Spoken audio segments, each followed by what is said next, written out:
very good. ତମ ନା? ତମ ନା? କହି ଦେ ତୁ କହି ଦେ ରିଷିକା ରିଷିକା ତୁ କହ ତୋ ନା ପଚରା ହଉଛି ତମ ନାମ କୁହ। ତମ ନାମ କଣ?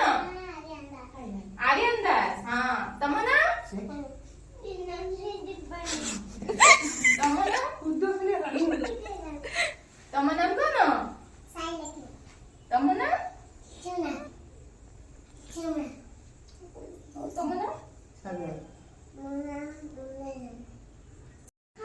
ମାଙ୍କଡ ଦେଖିଛ? ମାଙ୍କଡ କୋଉଠି ହୁଏ? ଗଛରେ। ତମ ଘରକୁ ମାଙ୍କଡ ଆସିଛି ନା? ମାଙ୍କଡ ହେଇଛି? ଆଜି ଆମେ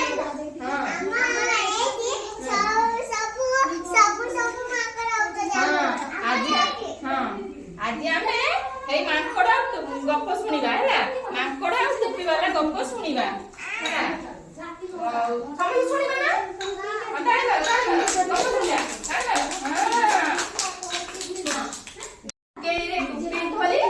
ବିକିବାକୁ ଆସିଲା। ଟୋପି ବିକାଳି ଦେଖିଛ ନା? ଏଇ ଦେଖ ସମସ୍ତେ ଦେଖ। ହଁ ଟୋପି ବିକାଳି ଟୋପି ବିକାଳି ଏଇ ଦେଖ ଟୋପି ଧରିକି ଗାଁକୁ ବିକିବାକୁ ଆସିଛି। ସେଦିନ ସେଦିନ ଖୁବ ଖରା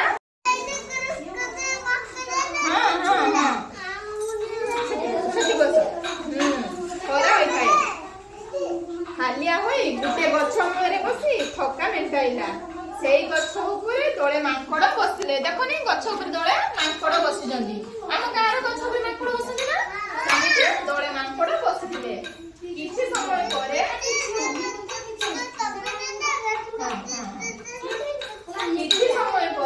ଟୋପି ବିକାଳି ନିଦ ଭାଙ୍ଗିଗଲା। ସେ ଶୋଇ ପଡିବା ଦେଖି ମାଙ୍କଡ ମାନେ ତଳକୁ ଓହ୍ଲାଇ ଟୁକେଇରୁ ଟୋପି ନେଇ ଗଛ ଉପରକୁ ପଳେଇଲେ ହେଲା। ଏ ଟୋପି ବିକାଳି ଶୋଇ ପଡିଛି। ତାର ଟୁକେଇରୁ ଟୋପି ସବୁ ନେଇ ଗଛ ଉପରକୁ ପଳେଇଛନ୍ତି ମାଙ୍କଡ ମାନେ ହେଲା। ଟୋପି ପିନ୍ଧିକି ଗଛ ଉପରେ ବସିଛନ୍ତି ହେଲା। ଗଛ ଉପରେ ଟୋପି ପିନ୍ଧିକି ସବୁ ବସିଛନ୍ତି ହେଲା। ସବୁ ମାଙ୍କଡ ଟୋପି ପିନ୍ଧିକି ବସିଛନ୍ତି। ଟୋପି ବିକାଳି ଉଠି ଦେଖିଲା ଯେ ଟୋପି ଗୁଡିକ ମାଙ୍କଡ ମାନେ ନେଇ ଯାଇଛନ୍ତି। ସେ ମାଙ୍କଡ ମାନଙ୍କୁ ମାରିଲା କିନ୍ତୁ ସେମାନେ ଦେଲେ ନାହିଁ। ମାରିଲା କିନ୍ତୁ ଦେଲେ ନାହିଁ। ମାଙ୍କଡକୁ ଟୋପି ବାଲା ମାଗିଲା ହଁ ଟୋପି ଦିଅ। ମାଙ୍କଡ କିନ୍ତୁ ଦେଲେ ନାହିଁ।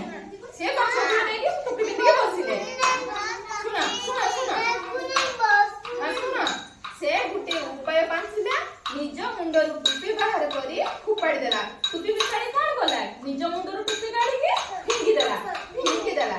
ତାକୁ ଦେଖି ମାଙ୍କଡ ମାନେ ମଧ୍ୟ ନିଜ ମୁଣ୍ଡରୁ ଟୋପିକୁ ବାହାର କରି ସବୁ ତଳକୁ ଫିଙ୍ଗି ଦେଲେ ହେଲେ